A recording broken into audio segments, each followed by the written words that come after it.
Bueno, vamos a estudiar el límite no relativista para la ecuación de Dirac, es decir, cuando consideramos un electrón que tiene spin 1 medio bajo condiciones no relativistas.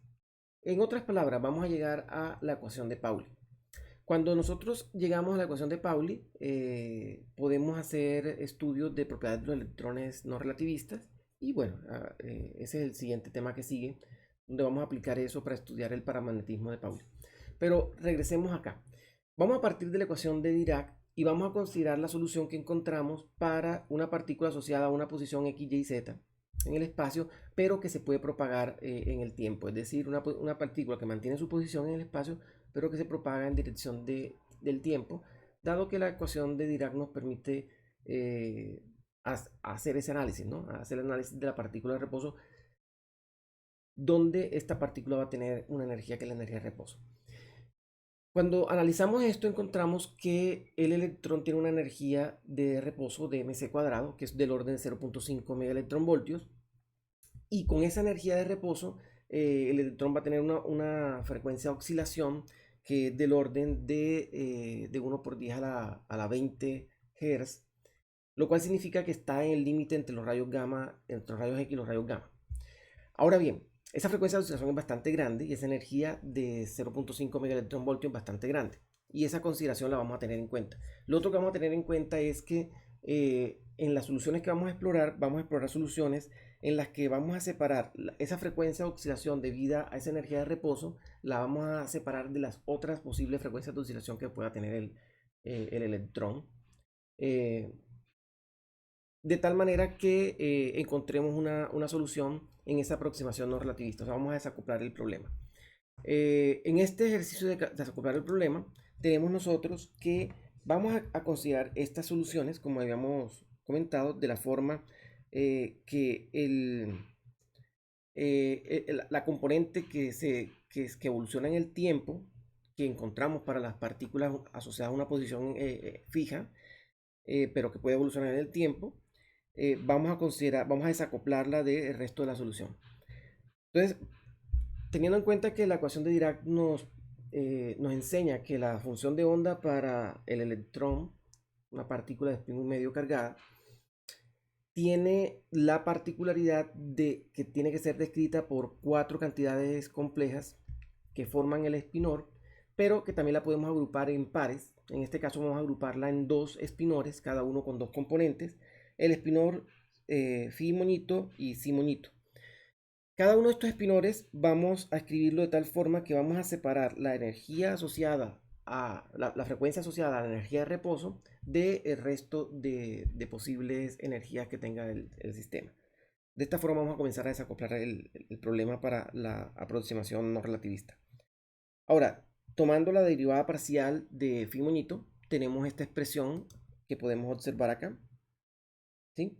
Y si reemplazamos esta expresión en la ecuación de Dirac, vamos a encontrarnos con esta ecuación, que al hacer la simplificación llegamos a la ecuación 1. ¿Ok? Entonces, miren que la ecuación 1 no aparece mc cuadrado, una ecuación donde no aparece mc cuadrado, así que no tenemos que tener que hacer ninguna consideración adicional. Vamos ahora a irnos con el segundo espinor. Para el caso del segundo espinor, de manera análoga a la anterior, tendríamos esta expresión y al reemplazarla en la ecuación de Dirac vamos a llegar a esta expresión de acá. Pero en esta expresión de acá tenemos el término mc cuadrado, de hecho 2mc cuadrado.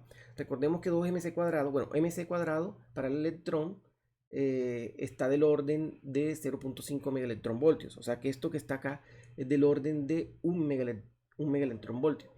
Si consideramos, por ejemplo, campos eléctricos de 1 kilovoltio, incluso 10 kilovoltios, estaríamos pensando en energías para un electrón del orden de 1 a 10 kiloelectronvoltios, que comparados con un megaelectronvoltio, que son 1000 kiloelectronvoltios, son energías muy pequeñas. Entonces, estas energías eléctricas, bueno, y eso considerando energías grandes, porque realmente cuando nosotros estamos analizando acople con ondas electromagnéticas, tenemos en cuenta o consideramos campos pequeños, así que esperamos energías mucho menores.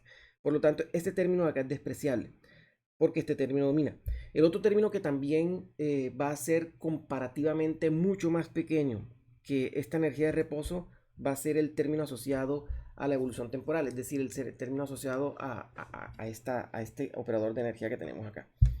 Entonces, teniendo en cuenta esas consideraciones, miren que esta ecuación que está aquí se nos transforma en esta ecuación.